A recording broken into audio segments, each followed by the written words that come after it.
বগুড়ার এরুলিয়ায় বগুড়া নওগাঁ আঞ্চলিক মহাসড়কে শাহ ফতে আলী বাস নিয়ন্ত্রণ হারিয়ে ৬ জন নিহত হয়েছে। আহতদের শহীদ জিয়াউর রহমান মেডিকেল কলেজ হাসপাতালে চিকিৎসা দেওয়া হচ্ছে এবং সেখানে আছেন আমাদের সহকর্মী সঞ্জু রায়, সরাসরি যুক্ত হচ্ছেন তিনি।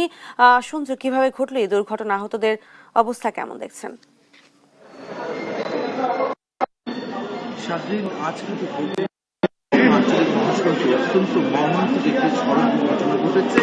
এখন পর্যন্ত এই দুর্ঘটনায় মোট ৬ জন নিহতের খবর পাওয়া গেছে, যার নাম এবং পরিচয় কিন্তু জানিয়েছে হাসপাতাল কর্তৃপক্ষ।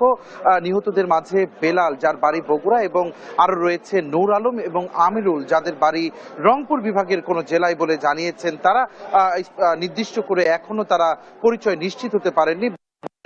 বগুড়ার শহীদ জিয়াউর রহমান মেডিকেল হাসপাতালের জরুরি বিভাগে চিকিৎসাধীন রয়েছেন ১৫ জনের, যাদের মাঝে ৪ থেকে ৫ জনের অবস্থা অত্যন্ত গুরুতর। আমরা কিছুক্ষণ আগে দুর্ঘটনাস্থলের থেকে আমরা এসেছি, সেখান থেকে ঢাকা থেকে ফেরার পথে যাত্রীবাহী বাস শাহ ফতে আলী ভোরবেলা কিন্তু তারা প্রথমে মোটরসাইকেলে আঘাত করার পর বৈদ্যুতিক খুঁটিতে আঘাত করে সেইখানে আসলে জীবিকার সন্ধানে কয়েকজন শ্রমিক কিন্তু তারা সড়কের কাছে দাঁড়িয়েছিল। সেই দিন কিন্তু এই বাস চাপায় মারা যায় 2 থেকে 3 জন। আসলে বাকি 3 জনকে চিকিৎসাধীন অবস্থায় হাসপাতালে নেয়ার পথে মারা যায়।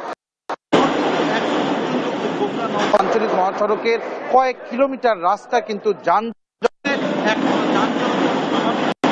সেই এলাকাবাসী যারা রয়েছে তারা কিন্তু সেই সড়কে এবং স্পিড ব্রেকার এবং ফুট ওভার ব্রিজ এর দাবিতে তারা কিন্তু সেখানে আন্দোলন করছে। চিকিৎসকরা বলছে যে হাসপাতালে যারা আহতরা রয়েছে তাদের মাঝেও অনেকের গুরুতর, এই মাত্র খবর পেলাম যে আরো একজন মারা গেছে। আসলে এই পর্যন্তই কিন্তু সাজদিন আমার কাছে ছিল এই হৃদয় বিদারক দুর্ঘটনা নিয়ে আজকে আমার কাছে সর্বশেষ।